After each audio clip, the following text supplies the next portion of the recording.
नमस्कार, ये आकाशवाणी है। अभी आप सानू शर्मा से समाचार सुनेंगे।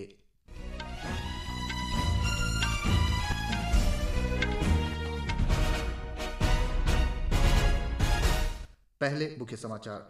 लोकसभा में राष्ट्रपति के अभिभाषण पर धन्यवाद प्रस्ताव पर चर्चा शुरू हुई।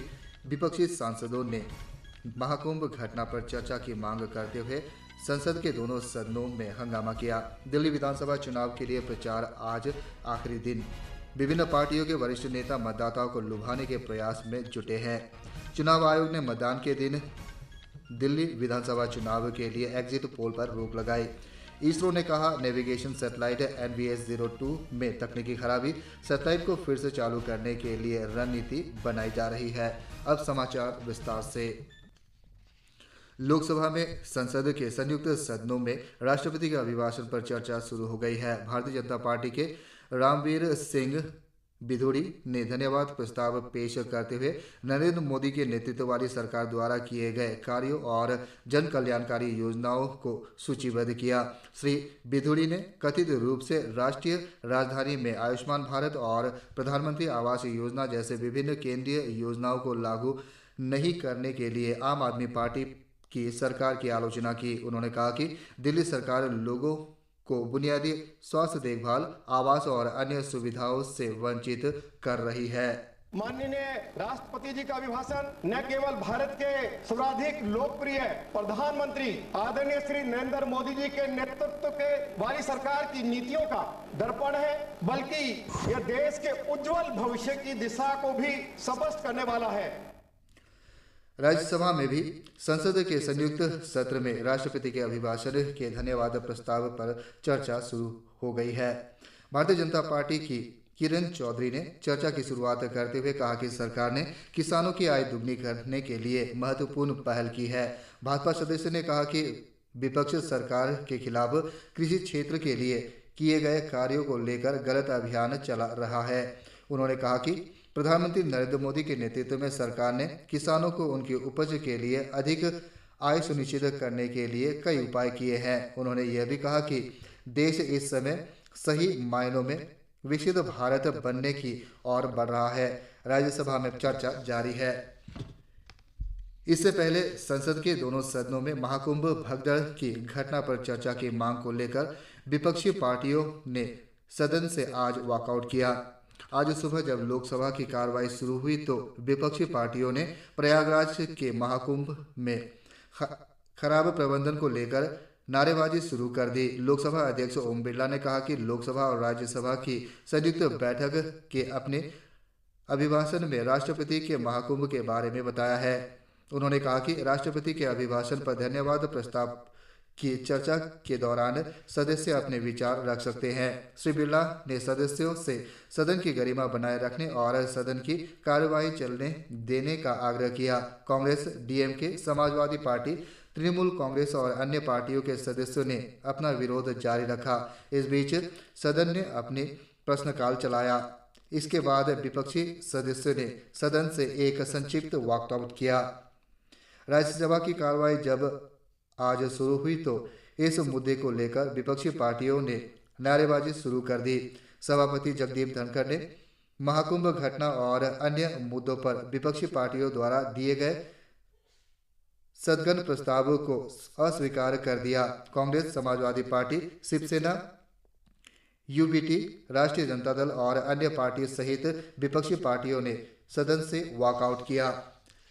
नागर विमानन मंत्री के राममोहन नायडू ने आज बताया कि नोएडा में एशिया की सबसे बड़ी जेवर अंतर्राष्ट्रीय हवाई अड्डे से नियमित उड़ान सेवा इस वर्ष के अप्रैल से शुरू हो जाएगी। राज्यसभा में आज पूरक प्रश्नों का उत्तर देते हुए श्री नायडू ने कहा कि सब कुछ समयबद्ध तरीके से हो रहा है।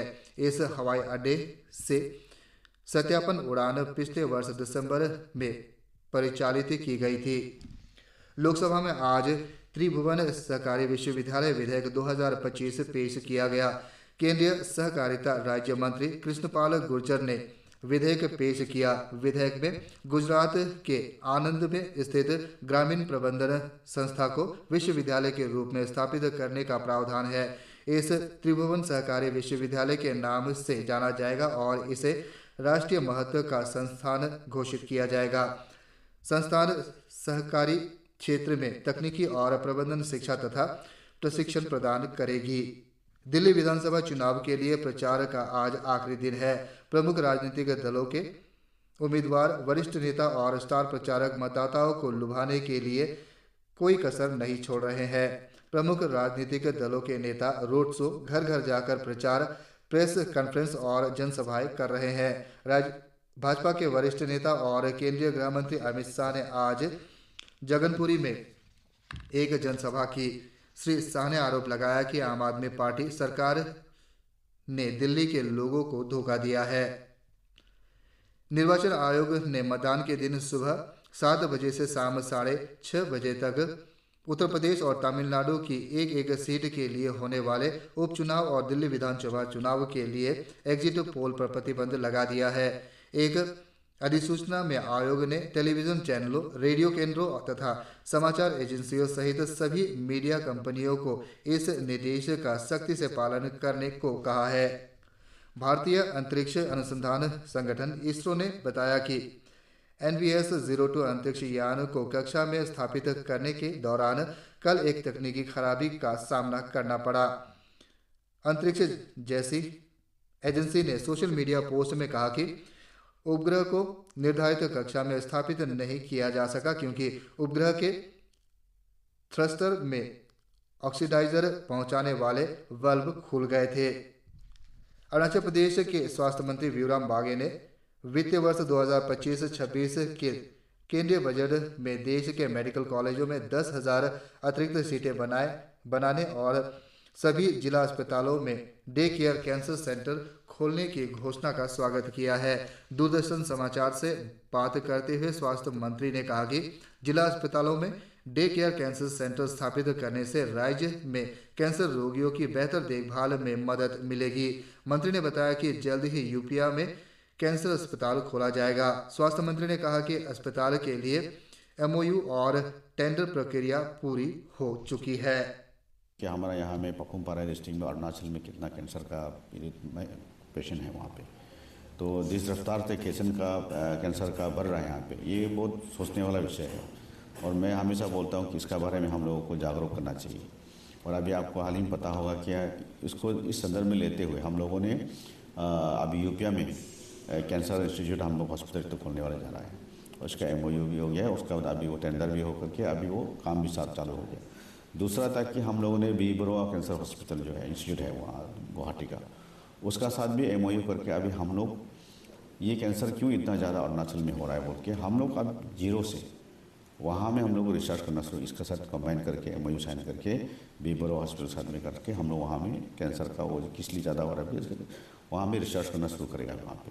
तो ये बहुत सोचने वाला बात है और मैं पब्लिक को भी बार बार बोलता हूँ कि हम लोग खान पान में थोड़ा ध्यान रखना चाहिए क्योंकि कैंसर जिस तरह से हमारे यहाँ बढ़ रहा है बाकी स्टेट में नहीं है ये, इसलिए ये तो बहुत बड़ा अच्छा होगा। मुझे तो मालूम नहीं है, अभी तो मैं देखा नहीं हूँ न्यूज़, लेकिन आपका थ्रू से अगर ये सही है तो बहुत अच्छा है। ये इसको ज़रूर हम लोग इसका टेकअप करेंगे, इसका किस तरह से इसका मोबिलिटी बनता हुआ देख करके फिर हम लोग ये बहुत अच्छा होगा। तो मेडिकल सीट अगर बढ़ते हैं तो हमारे बच्चों को अच्छा यहाँ और भी मौका मिलेगा डॉक्टर बनने के लिए, और डॉक्टर बनना तो बहुत किस्मत का बात है, अच्छा है डॉक्टर बनना। तो इसीलिए मैं तो ये दोनों अगर ऐसा है तो इस दोनों का ऊपर मेरा तो बहुत अच्छा, मैं बहुत अच्छा फील कर रहा हूँ और मुझे अच्छा है कि ये मतलब देश भर में सबके लिए मेडिकल का सीट बढ़ जाएगा और कैंसर का जो है ये ट्रीटमेंट का लिए कम से कम डे केयर सेंटर होने से तो बहुत अच्छा है। भारतीय जनता पार्टी के वरिष्ठ नेता और प्रधानमंत्री नरेंद्र मोदी ने आज नई दिल्ली में छात्रों से बातचीत की। प्रधानमंत्री ने कहा कि उन्होंने सुना है कि कक्षा 9वीं में जिन छात्रों का परिणाम खराब होता है उसे आम आदमी पार्टी सरकार आगे बढ़ने से रोकती है। वित्त सचिव और वित्त मंत्रालय के राजस्व विभाग के सचिव तुहिना कांता पांडे ने कहा है कि भारत तेजी से बढ़ती प्रमुख अर्थव्यवस्था में लगातार अपनी स्थान बनाए हुए है। उन्होंने कहा कि लगातार प्रतिकूल परिस्थितियां और बढ़ती आकांक्षाओं के बीच यह गति बनाए रखने की आवश्यकता है। श्री पांडे ने यह बात आज नई दिल्ली में केंद्रीय बजट 2025-26 पर आयोजित फिक्की सम्मेलन को संबोधित करते हुए कहा। प्रयागराज के महाकुंभ में आज वसंत पंचमी के अवसर पर दोपहर 12 बजे तक 1,25,00,000 से अधिक श्रद्धालुओं ने संगम में पवित्र डुबकी लगाई। महाकुंभ का तीसरा अमृत स्नान जारी है और लाखों श्रद्धालु अभी भी संगम में पवित्र डुबकी लगाने आ रहे हैं। आज सुबह बड़ी संख्या में लोगों ने गंगा आरती में भी हिस्सा लिया। इसी के साथ यह समाचार बुलेटिन समाप्त हुआ। नमस्कार।